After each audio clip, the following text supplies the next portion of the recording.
Well, that would still be looking at the entire population. So I'm going to take a sample. Good. So the population is the complete group of things that you want to say something about. The complete collection of things, items, people, whatever it is, that you want to say something about.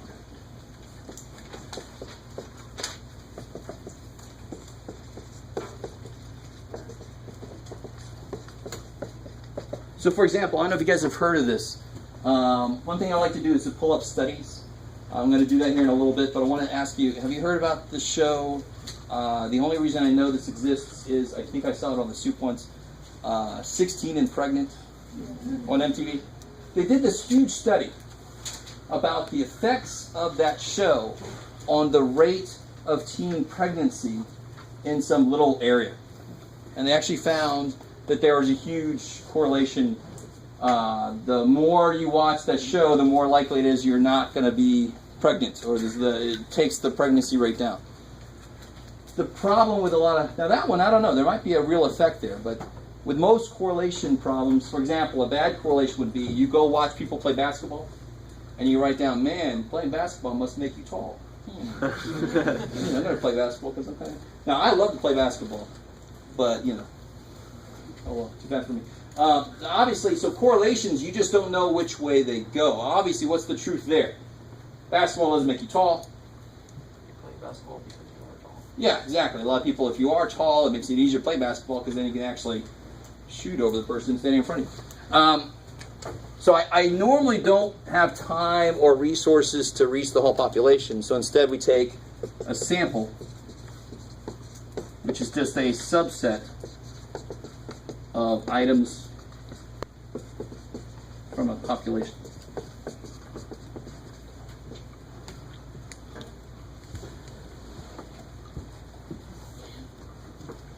So how could I do that? What's one way I could get a sample of people? Do a survey, like it. So I can hand out a survey, the survey I'm doing online that you guys have to do, right? It's a little easier for me because I can actually force you to do it. Normally with surveys, you get like 10% of people send it back, and then what can you say about that? What's some other way we could do that just right now? Get a sample of people. Yeah, good. I like it. So I could pick one row, right? So that's a very interesting. Now, why would I not want to do something like, I don't know. Let's get it. It's kind of weird with color of eyes. Normally I can say, why would I not want to pick everybody in the back? Because I'm talking about ages. And very often, younger people sit towards the back. Older people sit towards the front. It's a very interesting effect. But with eye color, it's really difficult to say that if I just picked people that were a certain age or something, you never want to do something that would skew your data. So what's one thing interesting about trying to find something out about Grossmont, all the students at Grossmont, if I just use you guys as a sample? What are some problems with that? Are there problems with that? We're in a math class. Okay, cool. You're in a math class? Right, so there's something that brought you together. So the reason you're together might affect the data that I'm trying to collect. So the data I'm trying to collect would be like average age. Math 160 is sort of a intro course to getting into other further things. So maybe it might tend younger. I don't know, right? Anything else that might be bad about time of day? I love it. You guys are here at this time. Maybe people coming earlier or later would be a different age. Now again, we're looking at eye color. So I kind of doubt, I don't think they've done this study, but I kind of doubt that your being in a stats class will actually change the percentage of people who have brown eyes or something. You with me? That'd be neat if it did. I don't know what the hell that would mean. I have brown eyes, and of course, what they say about brown eyed people is true, or normally full of shit, but not while I'm teaching. So if I did a sample, I like the suggestion about doing like a row, because the other ways I might do it is like every fourth person. You with me? I might do every fourth person. You wouldn't want to use that type of a method on an assembly line, possibly. If I took every fourth item to check to make sure that everything's working correctly. The machine might have a problem with, like, it goes 1, 2, 3, 4, and the fourth thing is like defective. So everything I pick up is defective. Ah, shit, everything is defective. I just happen to be picking up because it's something that's cyclic. But here, if I picked every fifth person, there's no reason that all the blue-eyed people all sat in the fifth spot away from each other. That would be freaky if that happened. You guys kind of with me? Okay. So let's do like the suggestion was pick a row. So this is for us. Pick a row. So we pick a number 1 to 9. 4. It's the first thing I heard. 1, 2, 3, 4. That's fine. So okay, this row right there. How many guys are brown-eyed? What do we got? 1, 2, 3, 4. So we have 4 brown-eyed people. How many blue eyes? 1. Green eyes? 2. 1 blue. 1 green. And let's see, how many? Who have I not included yet? I don't know. Are you gonna Hazel? Anybody I didn't include yet? I got everybody that wants to participate. Okay. Well, 6 people. 1, 2, 3, 4, 5, 6. Okay, I'll tell you. So it's 6 people. So of course, how do I figure out what percentage of those people are brown eyes? Have brown eyes? I love it. So to find the basic idea of a percentage is you take the part divided by the whole. Right, it's 2/3, or otherwise known as 67%. Yeah, roughly 67%. That's fine. 66.7. All right, we'll make it 67%. You guys with me? Now that's descriptive statistics. This is an example of descriptive. Spell it.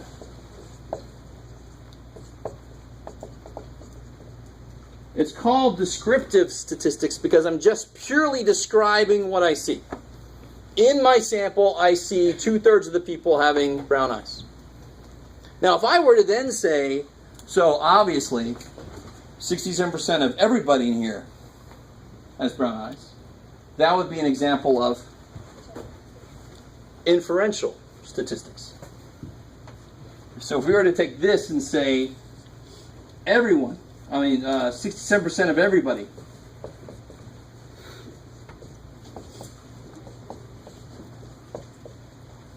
that would be inferential. Okay, this room is really difficult for notes.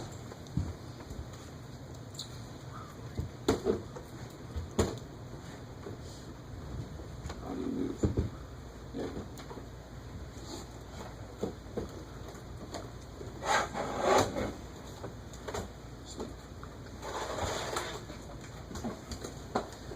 Let's see, blah, blah, blah. How are we doing so far? So descriptive is if you just look at a sample and say something about it. Now, in general, the whole reason we took a sample in the first place is because I was too lazy to look at the whole population. Population here is not actually that big. But if we're doing something like, what percentage of people like Obamacare in the United States? I am not going to talk to every person in the United States, am I? In fact, every single poll you see is taken on a sample and they infer stuff about it to the population. Very often they'll just present it like it's true about everybody. 11% of Americans like to eat liver, I don't know, right? And that's not exactly groundbreaking news, by the way. And they don't quite ever say that it's just from a sample. They're inferring something about the whole population. Are you guys kind of with me? It's kind of deceptive to not point that out because a lot of people don't even realize where it's coming from, where you normally get these things. Okay. Blah, blah, blah. So another thing, this here number, that number specifically is called a statistic.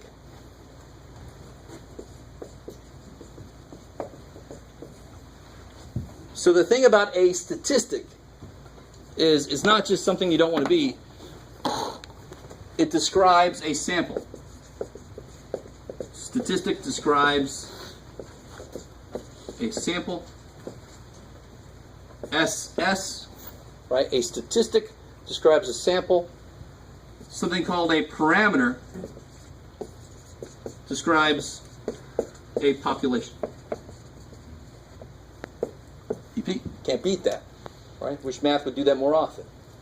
Organize the lettered things. Too bad it doesn't.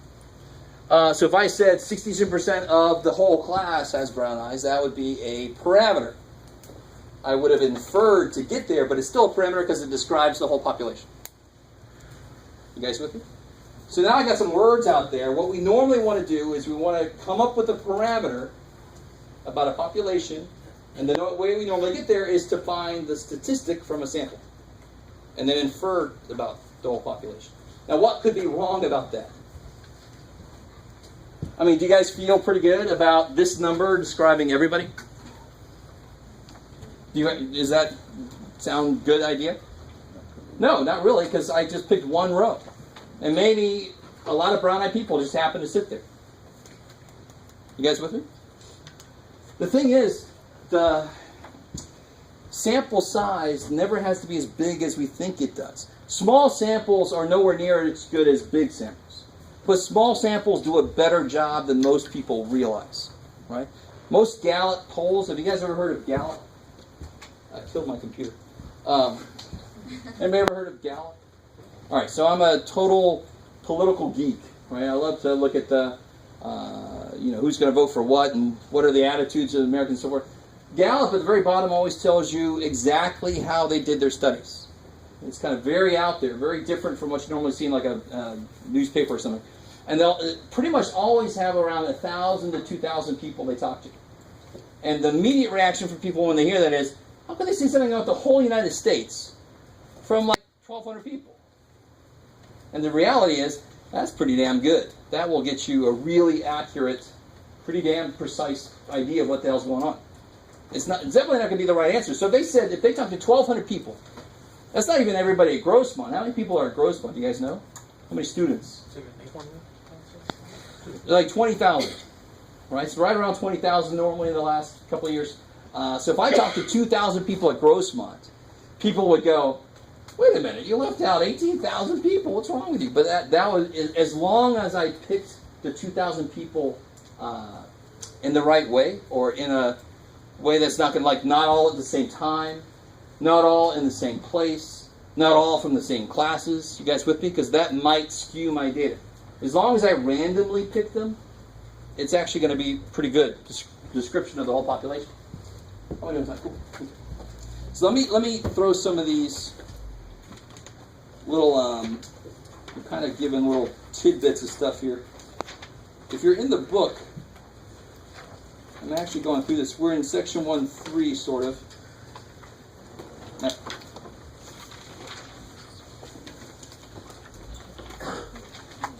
So I'm going to skip around a little bit. I'm going to go to section 1.5 for a second before we get into... Is 1.5? Yeah. Cool.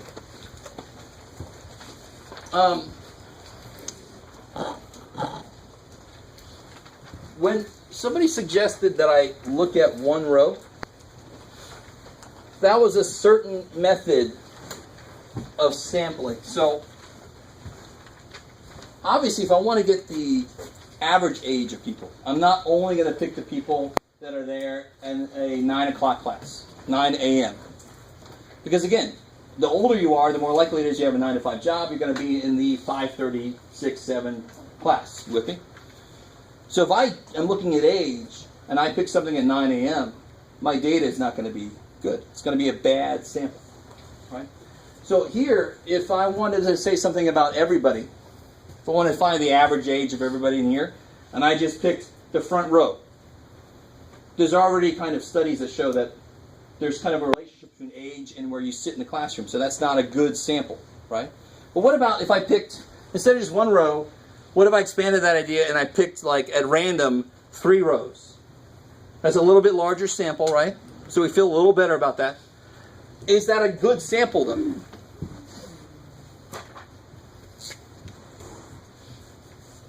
So the thing is, we're always trying to get something called a random sample.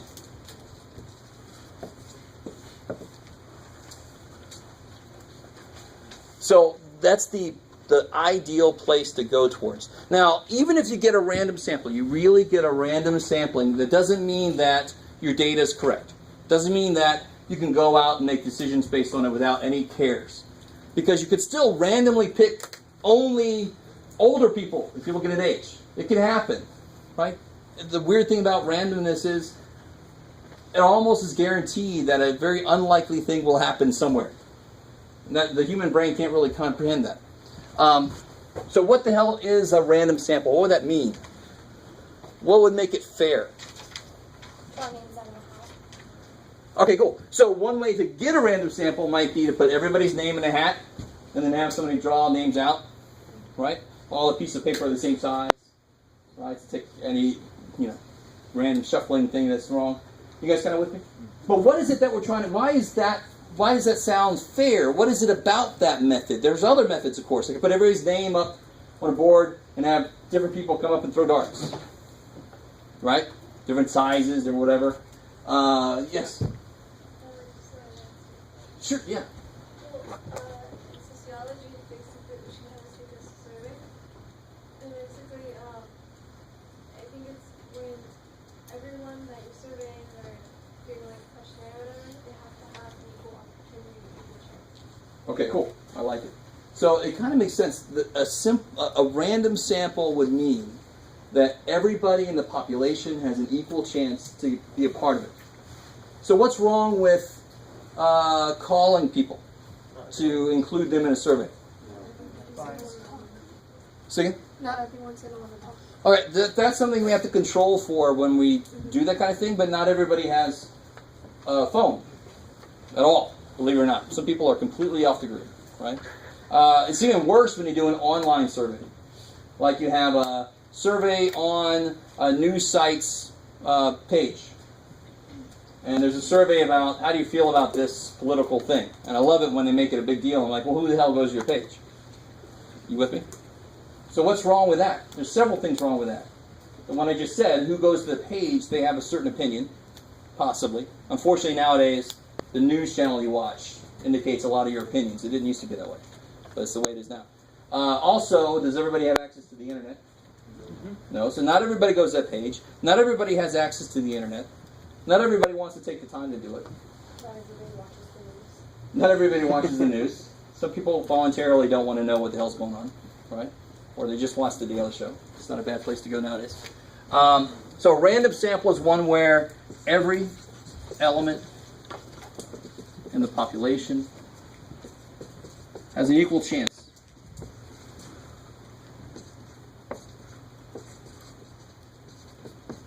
Of being selected.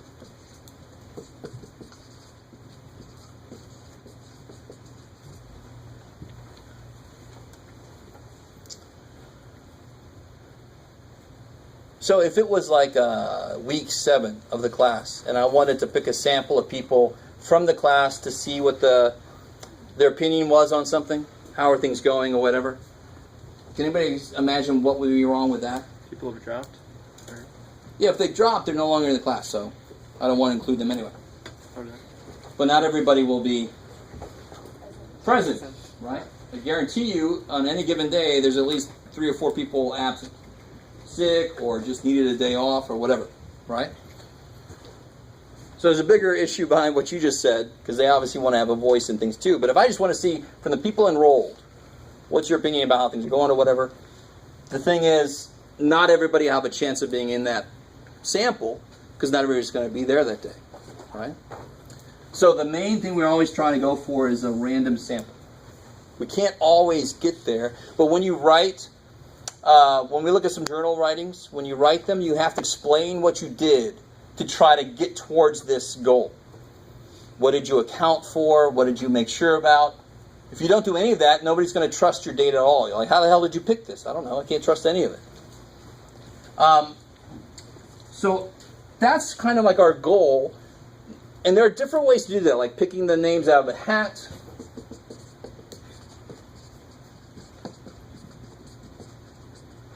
Throwing darts at a board. What's some other way to do this, to try to get towards there? Up to 10. Say again? Sorry? Pick numbers 1 through 10. Anybody writes a number. So assign numbers to people? Just telling you. Pick Oh, I number see. 1 to 10. And it picks a number, and then you say every seven. All the sevens and stuff. I like it. So I never had somebody suggest that. All right, so numbers, making groups. So it's sort of like the rows kind of idea. So if I pick a row, you're all associated by the row, but your idea would be you'd be associated by the number you pick. I like it. All right, so we all have kind of an idea, or a computer randomly picking, and then there's a whole thing about do computers ever achieve true randomness, but we won't get into that. Okay. Some other methods that actually achieve this. So there's a method, I want to go in sort of the same order, that I talked about earlier. Oh, this room's going to be weird. All right.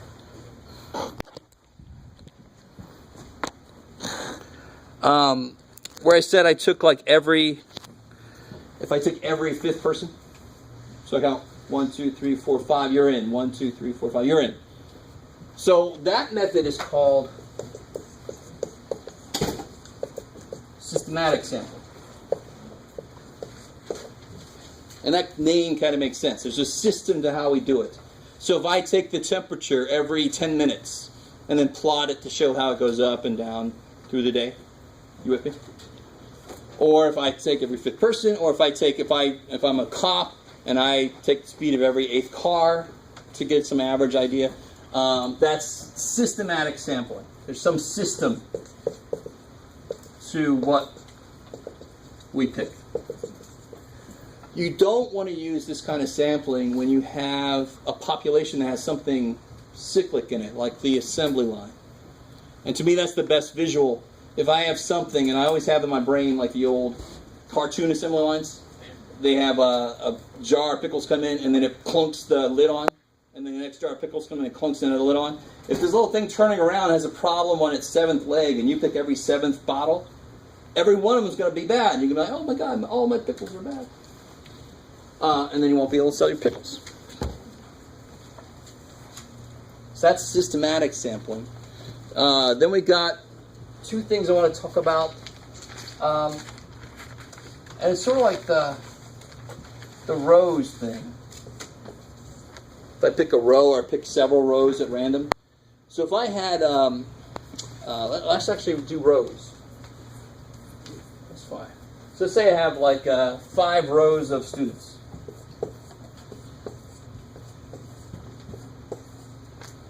One way to do it would be to pick 2 rows at random and then take everybody from those rows, right?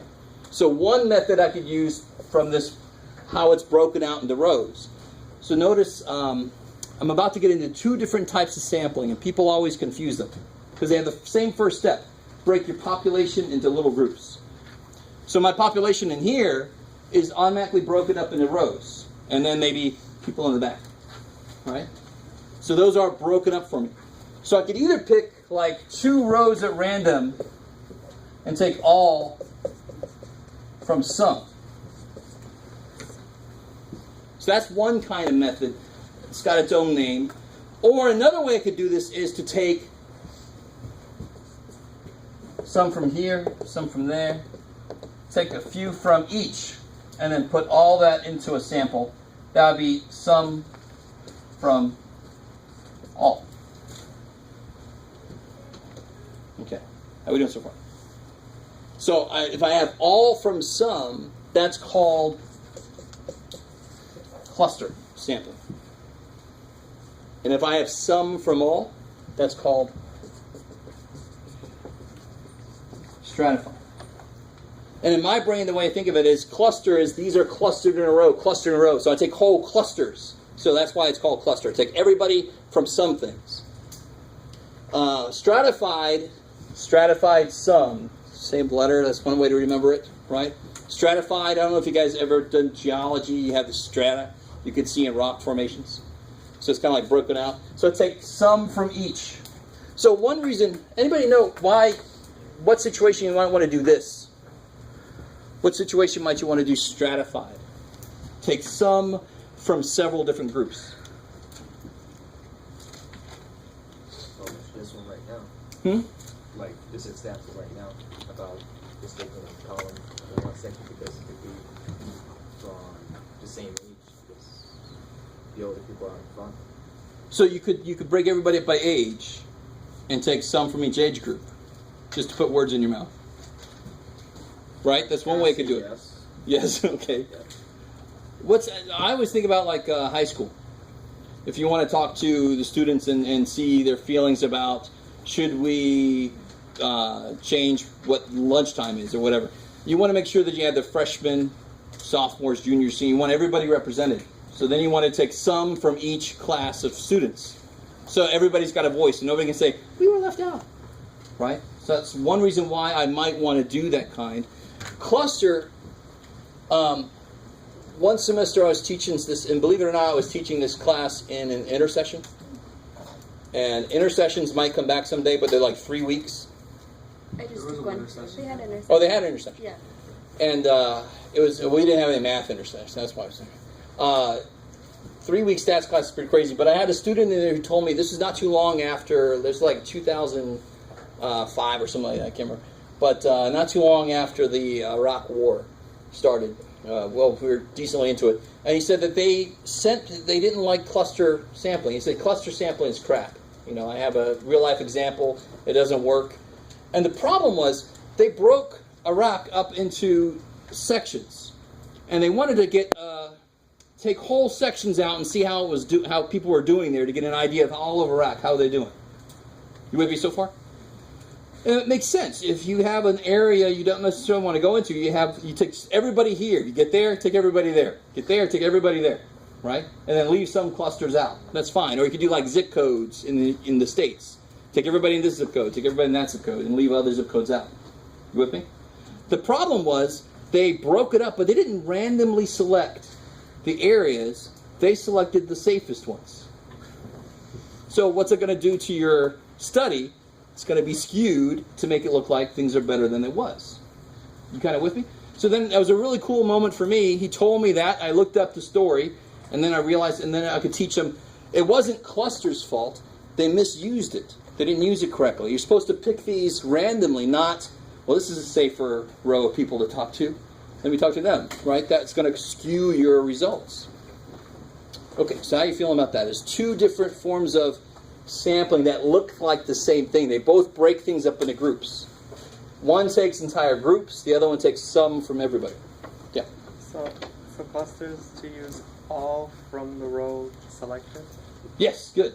So if I select this row and that row, I would take everybody from both rows and leave everybody else out. Now, is that still possibly random sampling? Both of these, or either one of those still random sampling? Possibly. Yeah. And think about it. If I pick two rows at random, is there anybody in here who didn't have a chance to be included? Everybody's got a chance to be included. I just pick. I always get a student that says, well, you didn't pick him. Like, no. Before I pick anybody, does everybody have a chance? Of course. The minute I pick people, then obviously somebody's left out. That's not what it's talking about. Does everybody have a chance to be included? Yes. So this is definitely still random, as long as you choose these randomly. What about stratified?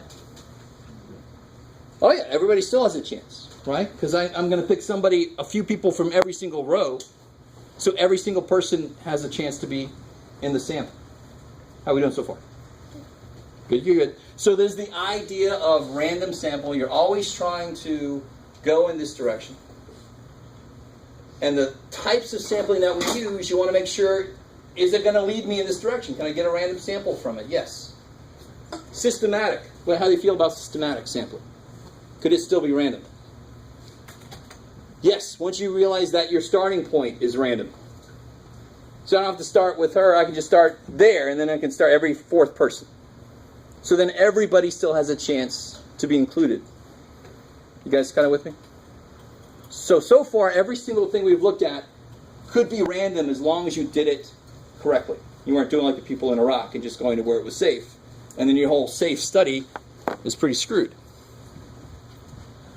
So here's the worst type of sampling.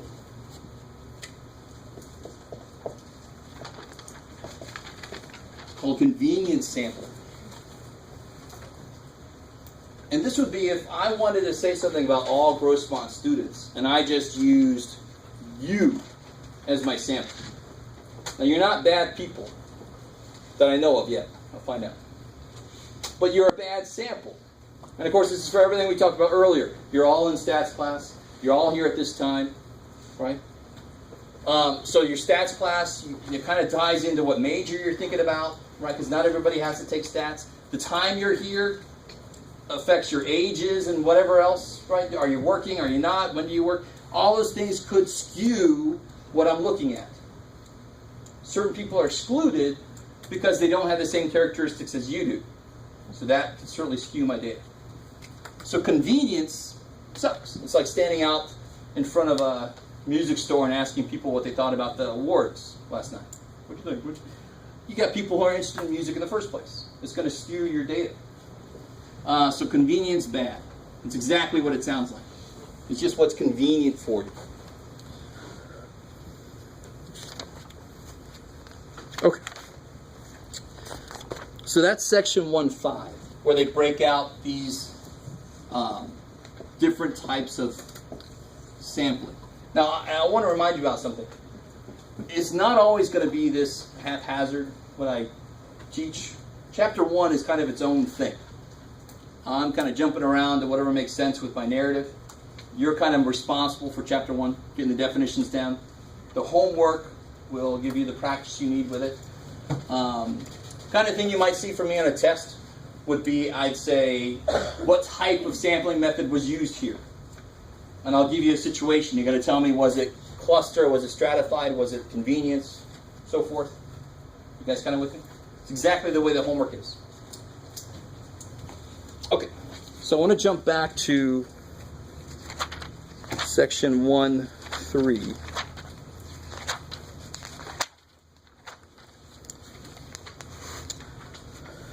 And I think this is where I'm going to do section 1.3, and I think this is where we're going to end. Keep you down there.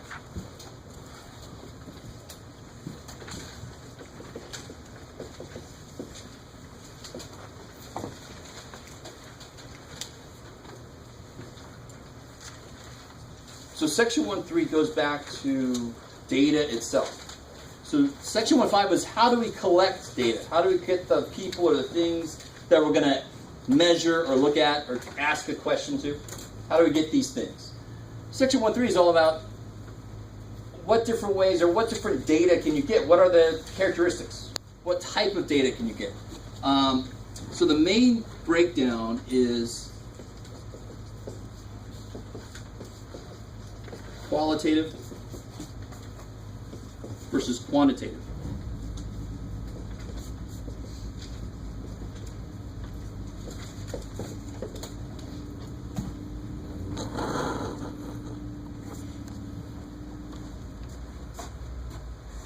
That's the main breakdown. And then it's going to be 4 further broken down categories. So the root words of these kind of give it away. Qualitative versus quantitative. Quantitative has to do with numbers. And when I say numbers, true numbers. Not like your Social Security number. That's not a true number. Not like your jersey number. Right? I'm 72 and you're 71. I'm better than you.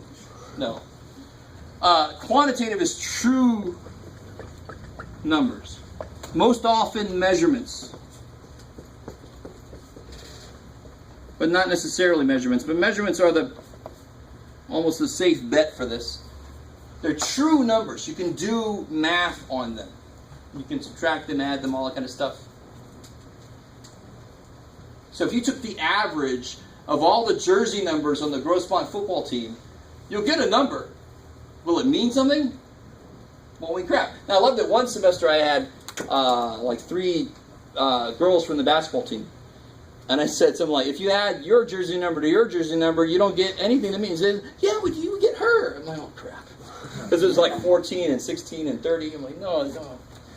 But, so if you add those numbers, if you added your Social Security number to somebody else's, doesn't mean crap, right? The numbers don't actually, they're not real numbers. They're just names. And that's what this one's all about. Qualitative, there's some quality that lets you categorize what it is. They're not true numbers. They're just kind of names or categories. In fact, I think they've gotten away from using that. Yeah. The book just calls this categorical. And then it says one other option is qualitative. So I'm old school, 2 Qs, qualitative and quantitative. But the name of it nowadays seems to be categorical. That actually gives it away even more. How we doing? That's not too bad, right? That kind of gives it away. Now let's talk about the 4 further subdivisions. And then that'll be enough for today, I think.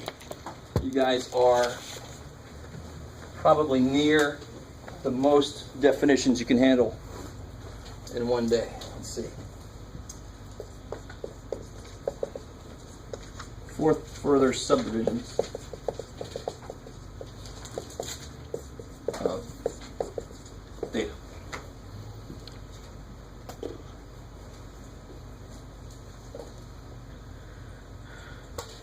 So the first 2 pretty much are almost always associated with qualitative data, but not strictly speaking, but pretty much they're qualitative. And then the other 2 are going to be quantitative. So the first one's called nominal. And again, the name almost gives it away. So nominal data would be data that's just, what's that nom? Plume de nom? Anybody know what plume de nom means? Stephen King, his first few books were written under the name Richard Bachman. You guys know that? If you like Stephen King and you never read any Richard Bachman, go look up Richard Bachman. He's got some cool shit back then when he first started writing. He didn't want to use his own name.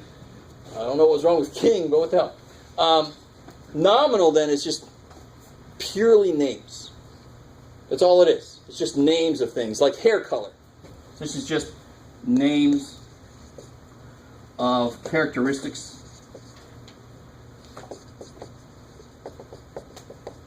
For example, hair color, jersey number,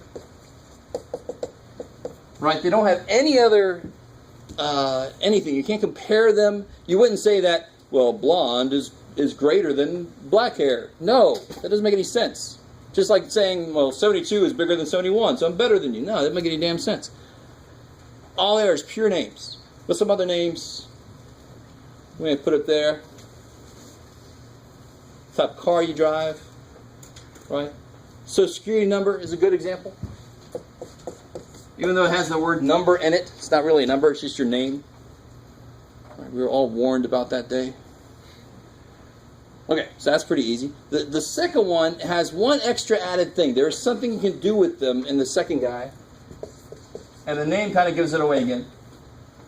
So what's something you do? They are names, but there's one extra thing you can do with them. One extra thing that they want to naturally do. An order. I love it. So you can't beat that. So ordinal is, they're not just names. They have some inherent order. Now I could take hair color and I could put that in alphabetical order. That's an order that I imposed. You don't. If I said you got blonde hair, brown hair, blue hair, you're not going to complain that it's not in alphabetical order or something. You don't care. But this data has to be in order to make sense.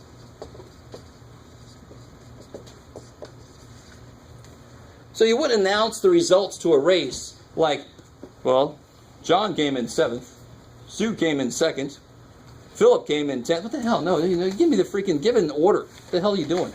You kind of with me? Or in a restaurant. What do you always see on the table in some restaurants? Y'all like, somebody left their credit card? What are you talking about? Menu, no, that won't be a little tiny. What would you like? Well, it's a little rating card, right? Have you guys ever seen that in a restaurant? I can't remember the last time I saw it, actually. But if you see a rating card, you're going to see something like, poor, fair, good, excellent. But if you saw poor, excellent, good, fair, you'd be like, what the hell are you people trying to pull? What is this? Or when you do the faculty evaluations. Have you guys ever done that?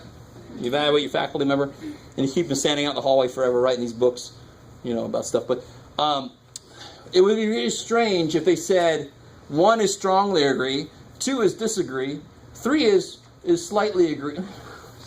You're like, what the hell is this? What are you trying to pull? Right? I just want to do all my, just go straight down the damn thing. So that inherent, we go, no, that's not the right order. That's ordinal. It must be in a certain order for it to make sense. You guys with me? Okay. So those two are more related to qualitative. They're normally not true numerical data. The second two are normally related with quantitative. They are most often truly numerical. One of them is called interval, and the other one's called ratio. Now the name doesn't exactly give this away, but what's that word interval kind of mean? When you hear that word interval? Normally math class, probably, but can somebody give you a situation where you hear the word interval? Lapse time interval. Yeah, lapse? Like how much time has elapsed? Time interval, right? Like the interval from 2001 to 2007, blah, blah, blah. Well, what's one thing you can do with those numbers for sure? I mean, how wide is your interval then? If it's 2001 to 2007, 6 years, I can subtract them. So interval data is data that I can subtract. And it makes sense. Got to be careful. I could subtract jersey numbers all day long and get numbers. Does it mean something? No. So this is data I can subtract. But not just can subtract, and the result makes sense.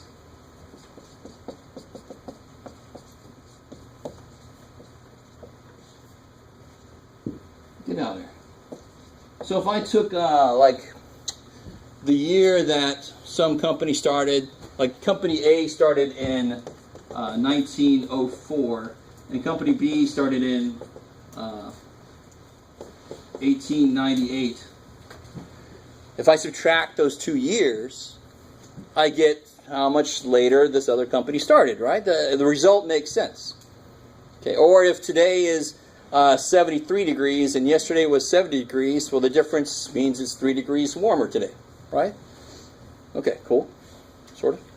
Now, I got to talk about these at the same time, though, because there are some numbers you can subtract, but you can also do what you need for this guy. So ratio would be data that I can, well, of course, what's a ratio? A rate, okay, if you very often it's a rate, like 4 pages per minute or something. But what can you do with that? What does it inherently mean, that bar in the middle? Dividing. I love it. So this is data that I can divide, and it makes sense.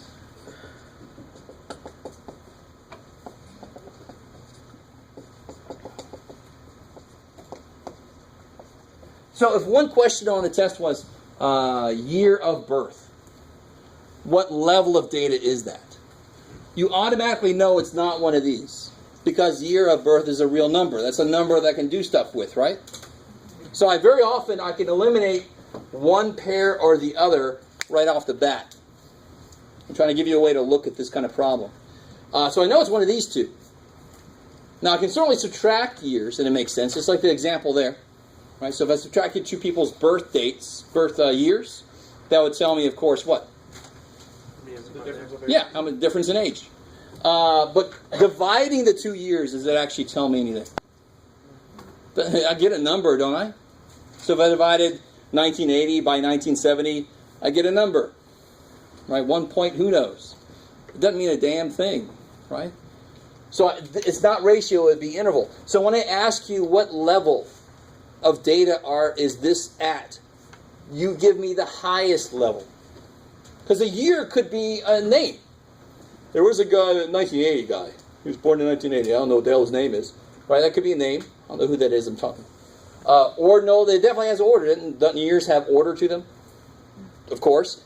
It's interval, because I can subtract them, but it's not ratio. The highest is interval, so it's interval data. You guys with me? You always give me the highest level. Okay. What would be ratio then? There's a second thing. Thank God there's a second thing for ratio. And if you understand math at all, you might realize that in order for it to be ratio, in order for division to make sense, 0 has to be in the right place. So for example, temperature. How many temperature scales do you guys know? All right, so a lot of you guys know 3. And we're going to forget about Kelvin, right? If you know Kelvin, we'll forget about it. Kelvin actually is true temperature. If it was 0 Kelvin, we'd be dead. There'd be no energy, right? So Kelvin really relates to energy. Celsius and Fahrenheit, they both make it more some scale that we can relate to. But what would be twice as hot as 60 degrees? Not 120 frickin' degrees. That doesn't make any sense, right? You guys with me? I mean, I'd say if it was like 70-something, that's twice as hot as 60-something. I mean, that's, you guys kind of, that's more subjective. But since 0 is not in the right place, so the second thing for ratio is 0 has got to mean really 0. It's got to mean the absence of what I'm measuring. So if it's 0 degrees Fahrenheit, does that mean that there's no heat? No, I can freeze, I can cool things down past 0. So it's not an absence of what I'm measuring.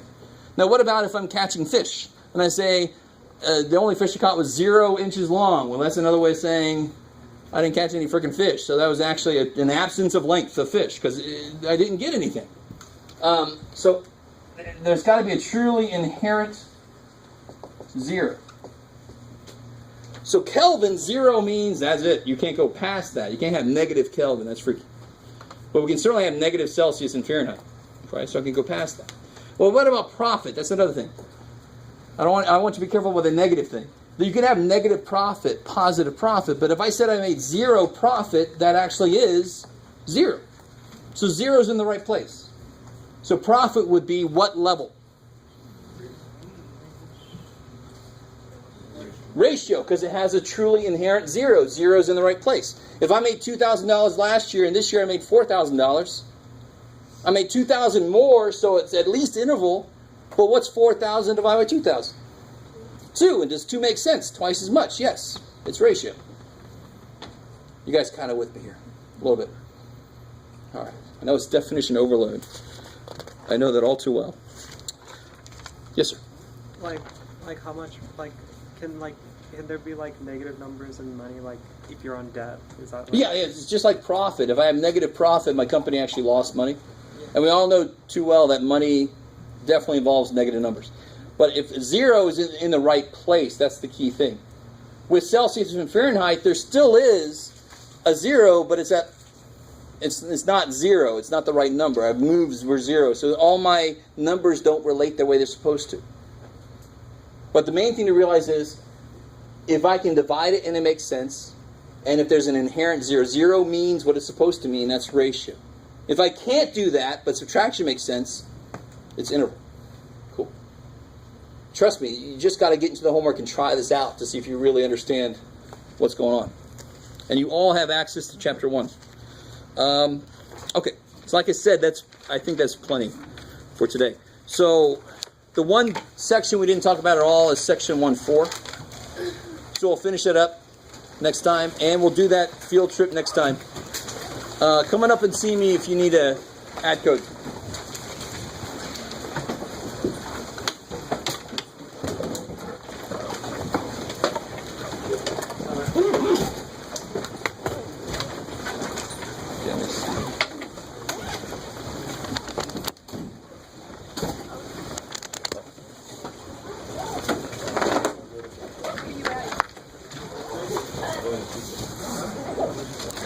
So you need an ad code? Yeah.